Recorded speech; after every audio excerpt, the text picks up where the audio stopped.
Bulletin का आगाज करें और सबसे पहले खबर दें। मुस्लिम लीग नून के कायद मियां मोहम्मद नवाज शरीफ ने कहा कि मुस्लिम लीग नून ने ही दिफा को मजबूत बनाया और एटमी धमाके किए थे। हमने ही चीन के साथ मिलकर JF-17 थंडर तैयारे बनाए थे। लंदन पहुंचकर गुफ्तगू करते हुए नवाज शरीफ ने कहा कि मुल्क बेहतर हो रहा है, मईशत मजबूत हो रही है, लोग काम को ही वोट देते हैं। हमारे ज़माने में ग्रोथ रेट जो है वो 7% को टच कर रही थी। अल्हम्दुलिल्लाह हमारे ज़माने में माशाल्लाह हर चीज़ बहुत बेहतर थी, लेकिन उसके साथ साथ मैं अभी जिसका इन्होंने जिक्र कर रहे हैं, मुस्लिम लीग को ये क्रेडिट हासिल है कि मुस्लिम लीग ने अल्लाह के फजल करम से पाकिस्तान को एटमी कुव्वत बनाया।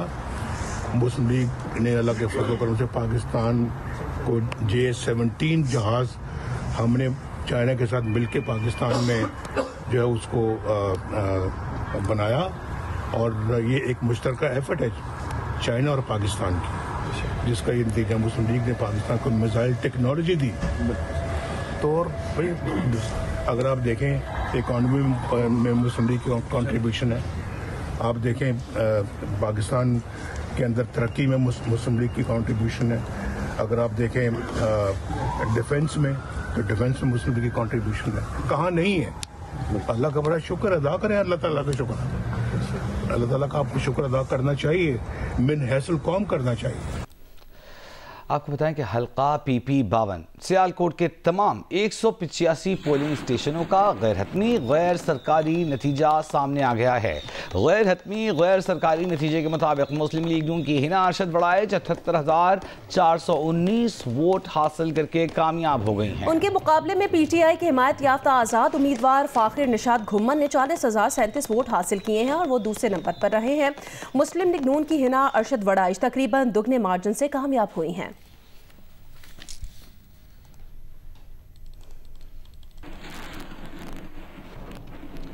पंजाब असम्बली के हल्का 52 के ज़िमनी इंतखाब में मुस्लिम लीग नून की उम्मीदवार हिना अरशद वड़ाइच की कामयाबी पर उनकी रिहाइशगाह पर कारकुन ने आतिशबाजी का मुजाहरा किया और जश्न मनाया। जीत की खुशी में हिना अरशद वड़ाइच की रिहाइशगाह पर कारकुन ने भंगड़े डाले, हवाई फायरिंग की। इस मौके पर उनका कहना था कि वालिद ने जो हल्के की खिदमत की है, आज उसका फल उन्हें मिला है। PP-52 सियालकोट के ज़िमनी इंतखाबात में मुस्लिम लीग नून की कामयाबी पर वज़ीर आज़म शहबाज शरीफ ने नवाज शरीफ, मरियम नवाज और हिना अरशद वड़ाइच को मुबारकबाद दी है। उन्होंने कहा कि कामयाबी नवाज शरीफ की क़यादत और मरियम नवाज की सूबे की तरक्की के लिए मेहनत का समर है। ये कामयाबी हुकूमत की अवाम दोस्त पॉलिसीज़ का अवाम के एतमाद का इजहार है। मुस्लिम लीग नून पर एतमाद करने पर सियालकोट के अवाम के शुक्रगुजार हैं। वज़ीर आला पंजाब मरियम नवाज ने भी इस कामयाबी पर हिना अरशद वड़ाइच को मुबारकबाद दी और कहा कि समड़ियाल के अवाम ने जिस एतमाद का मुजाहिरा किया उस पर पूरा उतरेंगे। अवाम खिदमत करने वालों और फितना फसाद फैलाने वालों को पहचान चुके। मोहम्मद हारिस ने करियर की पहली सेंचुरी बनाई है। कज़ाफी स्टेडियम लाहौर में बांग्लादेश का आगाज शानदार रहा। परवेज हुसैन और तंजीद हसन ने 110 रन की इंतहाई मुस्तहकम बुनियाद रखी। तंजीद 42 और परवेज 66 रन बनाकर आउट हो गए, लेकिन उसके बाद आने वाले बैटर्स बड़ा स्कोर ना बना सके। लिटन दास ने 22 और तौहीद हरिदोय ने 25 रन बनाए। बांग्लादेश का स्कोर 6 विकेट पर 196 रन रहा। हसन अली ने 38 और अब्बास आफरीदी ने 26 रन के एवज 2-2 खिलाड़ियों को आउट किया। 197 रन के ताक़ुब में साहबजादा फरहान तो पहले ही ओवर में आउट हो गए, लेकिन फिर मोहम्मद हारिस ने साइम अयूब के साथ रन बढ़ाए। साइम ने 4 छक्के लगाए, 29 गेंदों पर 45 रन बनाए। फिर हसन नवाज आए, उन्होंने 13 गेंदों पर 26 रन जड़ दिए। दूसरी जानिब से मोहम्मद हारिस छक्के चौके लगाते रहे। हारिस ने कैरियर की पहली सेंचुरी मुकम्मल की। वो पाकिस्तान की जानिब से ओपनर के अलावा T20 में सेंचुरी बनाने वाले पहले बैटर भी बन गए। पाकिस्तान ने हदफ 18वें ओवर में 3 विकेट पर पूरा कर दिया और 3 मैचेस की सीरीज में भी क्लीन स्वीप मुकम्मल कर लिया। मोहम्मद हारिस 46 गेंदों पर 107 रन बनाकर नॉट आउट रहे। सलमान अली आगा ने 15 रन बनाए। ओलंपिक्स के बाद एशियन एथलेटिक्स चैंपियनशिप का मैदान मारकर पाकिस्तान का नाम रोशन करने वाले माया नाज जेवलिन थ्रोअर अरशद नदीम जनूबी कोरिया से लाहौर पहुंच गए हैं। कौमी हीरो का एयरपोर्ट पर शानदार इस्तकबाल हुआ। अहले खाना मौजूद थे, स्पोर्ट्स बोर्ड हुक्काम मौजूद थे और शहरी वहाँ मौजूद थे। अरशद नदीम का कहना था कि वर्ल्ड एथलेटिक्स चैंपियनशिप में भी गोल्ड मेडल हदफ है। कौमी हीरो अरशद नदीम की एशियन एथलेटिक्स चैंपियनशिप में कामयाबी के बाद वापसी। लाहौर एयरपोर्ट पर ढोल की थाप पर पुरतपाक इस्तकबाल किया गया। इस्तकबाल करने वालों में अहले खाना, DG sports board Khizar Iqbal Chaudhry और शहरियों की बड़ी तादाद शामिल थी। अरशद नदीम का कहना था वो अपनी शानदार कामयाबी के लिए दुआओं पर वालिदैन, साथियों और अहले वतन के शुक्रगुजार हैं। पाकिस्तान में भी एथलेटिक्स चैंपियनशिप होनी चाहिए ताकि नौजवान खिलाड़ियों को अपनी सलाहियतें आजमाने का मौका मिले। अल्लाह ताला का शुक्र अदा करता हूँ अपने वालिदैन का, बल्कि पूरे पाकिस्तानी कौम का और पूरे पाकिस्तानी मीडिया का, जिनकी दुआओं से अल्लाह ताला ने एशियन एथलेटिक्स चैंपियनशिप में अल्हम्दुलिल्लाह मुझे गोल्ड मेडल से नवाजा है। और ये मेरा पेरिस ओलंपिक्स गेम के पास ये मेरा पहला कंपटीशन था और अल्लाह ताला ने पाकिस्तान को फतह दी है। अरशद नदीम का कहना था एशियन एथलेटिक्स चैंपियनशिप में 50 साल बाद पाकिस्तान को गोल्ड मेडल मिला है।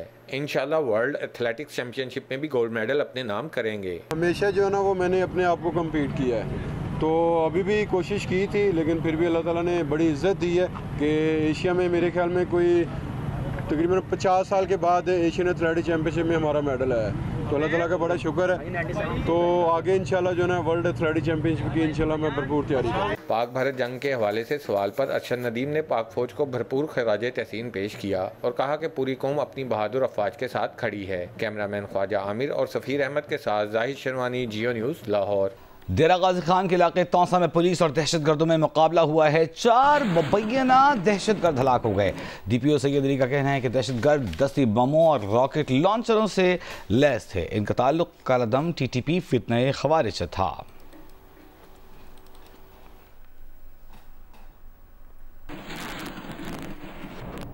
कोयटा के इलाके मगरबी बाईपास पर एक गाड़ी के करीब धमाका हुआ है, जिसके नतीजे में एक शख्स जाँ बहक और 2 अफराद जख्मी हो गए हैं। पुलिस के मुताबिक मगरबी बाईपास के इलाके में बरवरी चौक के करीब एक गाड़ी के करीब धमाका हुआ है, जिसके नतीजे में 3 अफराद जख्मी हो गए हैं। जख्मियों को बुलान मेडिकल अस्पताल मुंतकिल कर दिया गया, जहाँ एक जख्मी दम तोड़ गया। वाक़े के बाद पुलिस और दीगर कानून नाफिज करने वाले इदारों के एहलकार मौके पर पहुंच गए हैं। इलाके को घेरे में ले लिया है और बम डिस्पोजल टीम मौके पर मौजूद है और धमाके की नौयत का तयन भी कर रही है।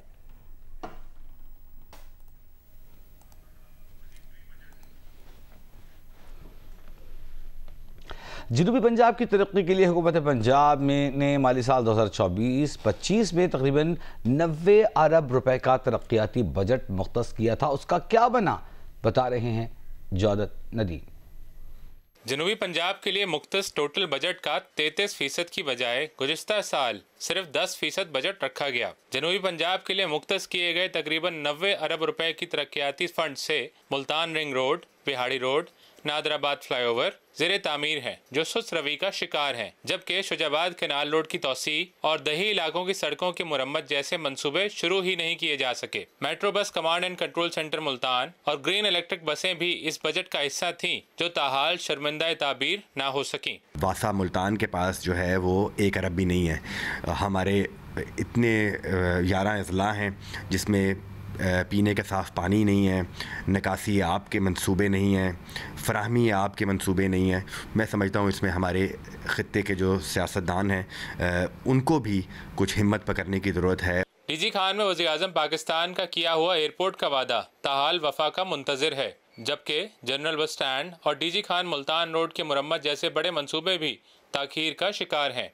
भावलपुर से जंगड़ा और मियाँ चन्नू से अब्दुल हकीम तक नई सड़कों की तामीर भी सुस्त रवि का शिकार है। कमो बेश भी 2.5-3 साल से ये प्रोजेक्ट चल रहे हैं जो आपके सामने है, इसको हो रहे हैं। अभी तक भी इस पर कोई ख़ास काम होता हुआ नज़र नहीं आ रहा। लोगों को जो है ना यहाँ मसाइल का शिकार हैं, लोगों को परेशानी हो रही हैं, बच्चों को स्कूल आने जाने के भी बहुत सारे मसले हैं। 2.5-3 साल तो हो गए हमको, हम देखते हुए ज़्यादा इससे तकरीबन, तो कभी रुक जाता है, कभी कहते हैं फंड नहीं है, कभी क्या है। हुकूमत का दावा है कि ये मंसूबे जनूबी पंजाब की महरूमियों को कम करेंगे, लेकिन ज़मीनी हकाइक इसके बरक्स हैं। तरक्याती मंसूबे शुरू तो हो जाते हैं, लेकिन इनको मुकम्मल होते देखने के लिए शहरियों को सालों का इंतज़ार करना पड़ता है। जनूबी पंजाब की पसमानदगी दूर करने के लिए न सिर्फ तरक्याती बजट का 33% हिस्सा रखना होगा, बल्कि तरक्याती कामों को भी हकीकत का रंग देना होगा।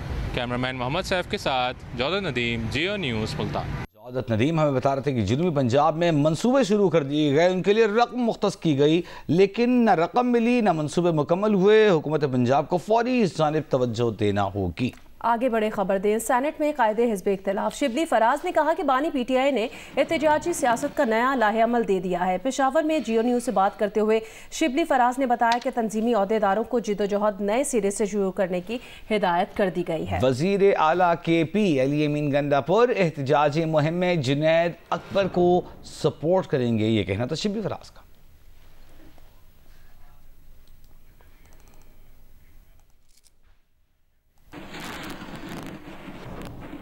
वज़ीर-ए-आज़म के मुशीर राना सना ने कहा है कि पिछले साल PTI ने 24 नवंबर की तारीख दी थी तो उन्होंने कहा था कि न इनकी सलाहियत है और न तैयारी। अब तो 10 मई भी हो गया है, उसके बाद भी 2 साल गुजर जाएंगे। ये खामखा अपने और कारकुनों के लिए मुश्किलात पैदा कर रहे हैं।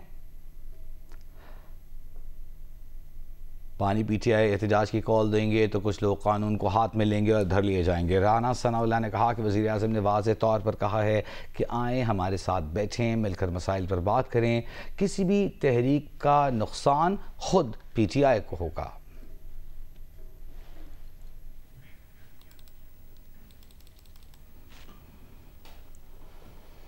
ईद उल अज़हा जूं करीब आ रही है। मवेशी मंडियों में कुर्बानी के जानवर खरीदने के लिए शहरियों का रश बढ़ गया है, मगर जानवरों की कीमतें बहुत ज़्यादा हैं जिससे शहरी परेशान हैं। तफसील बताएंगे बहावलपुर से जियो न्यूज़ के नुमाइंदे अमीन अब्बासी। जूं ईद उल अज़हा करीब आ रही है, बहावलपुर के शहरी सुन्नत इब्राहिमी की अदायगी के लिए मवेशी मंडियों का रुख कर रहे हैं ताकि वो अपने लिए कुर्बानी के जानवर खरीद सकें। बहावलपुर में एक सबसे बड़ी मंडी है, वो तो रोज़ाना की बुनियाद पर जारी है, लेकिन मकामी इंतज़ामिया ने ईद कुर्बान के लिए यहाँ पर 2 आर्जी मंडियाँ भी कायम की है। मैं इस वक्त सिविल अस्पताल मवेशी मंडी में मौजूद हूँ। यहाँ पर एक तरफ जो है ये छोटे जानवर यानी बकरे जो है बड़ी तादाद में मौजूद हैं और उधर दूसरी तरफ जो है वो बड़े जानवर मौजूद हैं। इस वक्त भी भाव ताव जारी है। व्यापारियों का कहना ये है कि जानवर महंगा है, हम इतने कम दामों में नहीं बेच सकते, जबकि ख़रीदारों का कहना ये है कि इस दफ़ा जो रेट है पिछले कई सालों की निस्बत बहुत ज़्यादा है, जानवर बहुत महंगे हैं। ईद कुर्बान करीब आते ही हाफिजाबाद में तैयारियां शुरू हो गई हैं, छुरियां तेज़ की जा रही हैं। क्या माहौल है, बता रहे हैं सैयद मोहम्मद ज़मीर।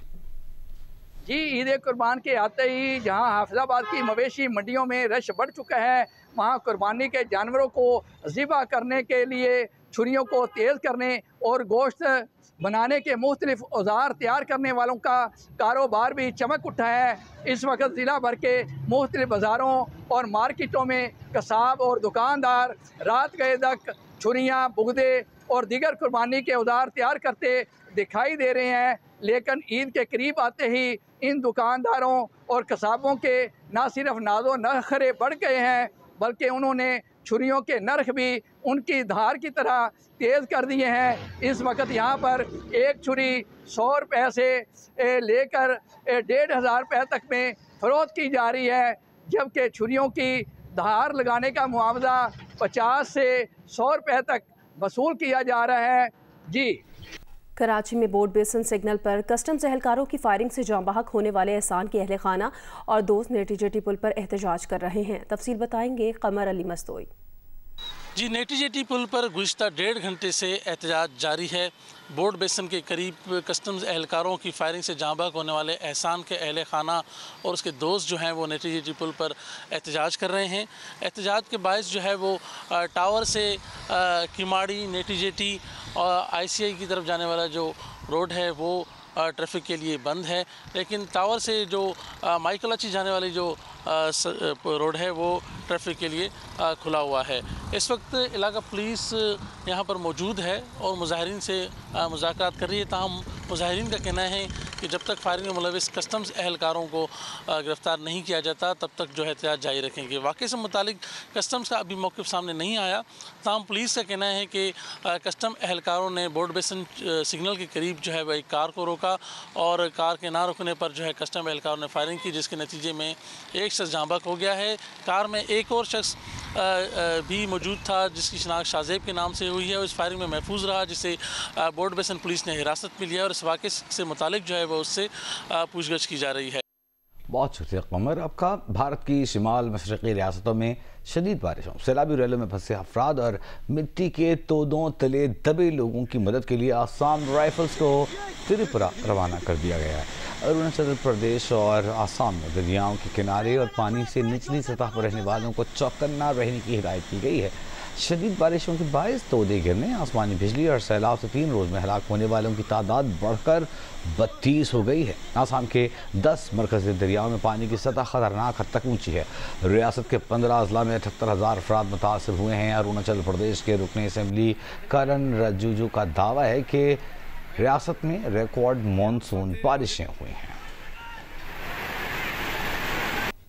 रूस ने मॉस्को के लिए अफगान सफ़ीर की नामजदगी सरकारी सतह पर कबूल कर ली है। अफगान वजारत खारजा के मुताबिक काबुल में रूसी सफ़ीर दमित्री ज़ेरनोव की अफगान कायम मकाम वज़ीर खारजा अमीर खान मुत्तकी से मुलाकात हुई, जिसमें रूसी सफ़ीर ने रूस के लिए तजवीज़ करदा अफगान सफ़ीर की रस्मी मंजूरी का नोट पेश किया और दोनों ममालिक के सिफारती ताल्लुकात में इजाफे की उम्मीद जाहिर की है। रूस ने गुज़श्ता माह 2 दहाइयों से तालिबान पर बतौर दहशतगर्द तंजीम आयद पाबंदी हटाई थी। भारतीय फौज के साबिक ऑफिसर और दिफाई तज्जियाकार प्रवीण सवाहनी ने भारतीय चीफ ऑफ डिफेंस स्टाफ से मुस्ताफ़ी होने का मुतालबा कर दिया है। कहा है कि जब से मोदी इख्तियार में आए, भारतीय फ़ज़ाइया मुसलसल तनज़्ज़ुली का शिकार है। भारत को ऐसी सरकार की ज़रूरत है जो जदीद जंगों को समझती हो। ऐसे इतराफ़ात के बाद भी ऑपरेशन सिंदूर की कामयाबी का दावा करना अजीब है। भारतीय फौज के chief of defence staff Anil Chauhan ने पाक फिजाइया के हाथों भारतीय तैयारे गिरने का एतराफ क्या किया, भारत में हंगामा बर्पा हो गया। अस्करी तज्जियाकार प्रवीण सानी ने कहा कि अनिल चौहान को मुस्ताफ़ी हो जाना चाहिए और मोदी हुकूमत को चाहिए कि किसी एयरफोर्स के अफसर को CDS मुकर्रर करे, या फिर बेहतर यही होगा कि इस नजरियाती ओहदे को ही ख़त्म कर दिया जाए। प्रवीण सानी ने कहा कि अनिल चौहान बज़ाहिर जंगी हिकमत अमली को समझने से कासिर है। भारत और पाकिस्तान के दरमियान किसी भी मुमकिना जंग में फ़ज़ाई बरतरी जल्द अज जल्द हासिल करना ही जंग के नतीजे का फैसला करेगा। बदकिस्मती से एयरफोर्स भी राह से भटक चुकी है।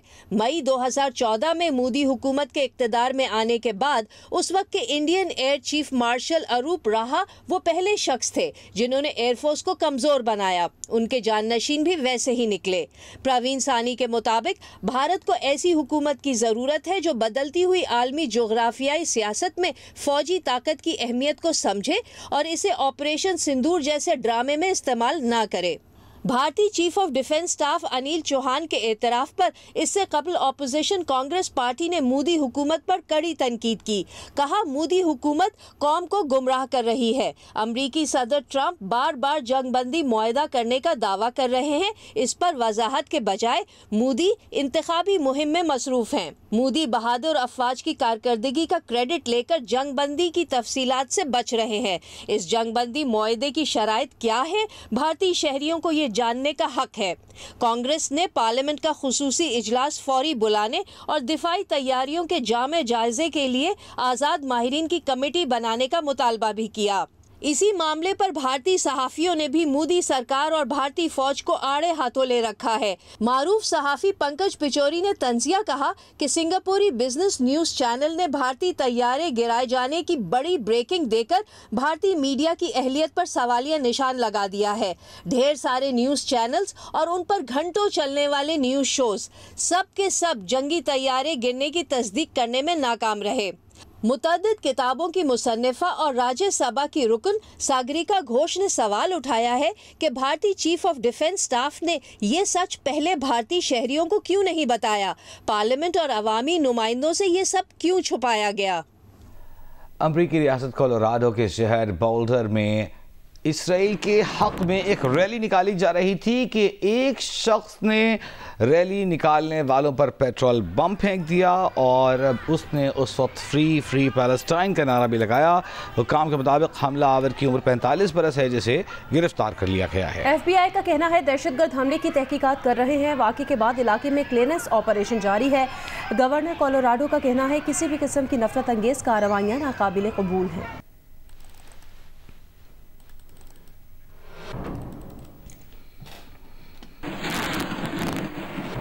बांग्लादेश के करेंसी नोटों पर शेख मुजीबुर रहमान की तस्वीर हटा दी गई है। बांग्लादेश ने नए डिज़ाइन वाले नोट जारी कर दिए हैं।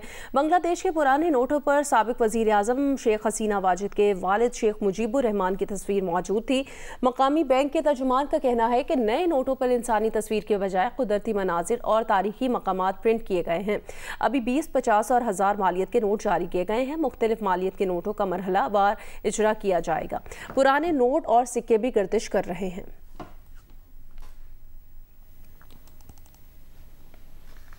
जिन्नात और भूत प्रीत को स्क्रीन पर लाती कराची में फिल्म दीमक का रंगारंग प्रीमियर हुआ।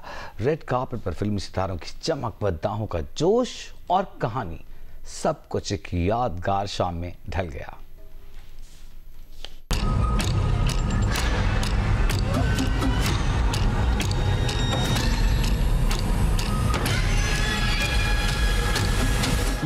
कराची डीएचए में वाक़ सिनेमा में फिल्म दीमक के रंगारंग प्रीमियर ने फन, फैंस और फिल्म की कास्ट को एक जगह सजा दिया। सितारों से जगमग शाम में फैसल कुरैशी, सोनिया हुसैन, समीना पीरजादा, जावेद शेख समेत मारूफ फनकारों ने शिरकत की। रेड कारपेट पर खुशगवार मुस्कुराहटें और मद्दाहों की खुशी ने फिल्मी जश्न की शान बढ़ाई। जो नॉर्मली एक ही तरह की कहानियाँ सुनाई जाती हैं उनसे बड़ा मुख्तलिफ है। सोशल ड्रामा है फिल्म के अंदर, लेकिन उसके साथ साथ जो ड्राउनी चीज़ें हैं वो बड़ी इंटरेस्टिंग हैं। एक्सपेक्टेशंस तो बहुत हाई हैं। ऑब्वियसली फिल्म की हाइप इतनी ज़्यादा बनी हुई है and you can see the crowd already सब यहाँ पे बहुत जमा है, लोग पब्लिक आई हुई है और दीमक की प्रमोशन के लिए। तो मैं बहुत एक्साइटेड हूँ और सारी कास्ट यहाँ पर है। बहुत होपफुल है, बहुत एक्साइटेड हैं। लोग कह रहे हैं कि भाई ट्रेलर में तो बहुत मज़ा आया था और डर भी लगा था, तो अल्लाह करे कि फिल्म इससे भी ज़्यादा अच्छी हो। फनकारों का कहना था कि दीमक सिर्फ फिल्म नहीं बल्कि एक एहसास है, ऐसा तजुर्बा जो नाज़रीन को सिनेमा घरों में खींच लाएगा। All my wishes for the producer and the director and the whole cast. मुझे लगता है कि ये बहुत सोच समझ के बनाई गई है, एक very well organised, very well casting के हिसाब से बहुत अच्छा, इसको सब प्रोडक्शन डिज़ाइन वगैरह, ये मुझे लगता है बहुत अच्छे तरीके से फिल्म बनी है। मैं यहाँ इसलिए हूँ क्योंकि पाकिस्तानी इंडस्ट्री को हमें सपोर्ट करना है, नो मैटर व्हाट, सिनेमास जितने भी कम हो, हमारे पास अपॉर्चुनिटी जितनी भी कम हो, भी दिस इज़ द टाइम हम सबको एक साथ मिलकर अपने मुल्क को, अपने मुल्क के arts and entertainment and culture को प्रमोट करना है। नाज़रीन ने कहा कि पर्दे पर पेश की गई कहानी में खौफ और सस्पेंस था। हर सीन ने दिल की धड़कनें बढ़ाई। ये मुझे बहुत ही अच्छी लगी है and I am really loving it. हम सबकी जो राय है, just not supporting Faisal, supporting this industry, कि ये मूवीज यहाँ बननी चाहिए, स्पेशली अब। Very good movie, revival of Pakistan cinema industry. Film बीनों ने कहा कि दीमक देखकर ऐसा लग रहा था जैसे बड़े पर्दे पर इंसानों के साथ असल जिन्नात को देख रहे हैं। जियो फिल्म्स के बैनर तले बनने वाली फिल्म ईद उल अज़हा पर सिनेमाघरों की जीनत बनेगी। कैमरामैन अदनान ज़ैदी के साथ वलीद अहमद, जियो न्यूज़, कराची।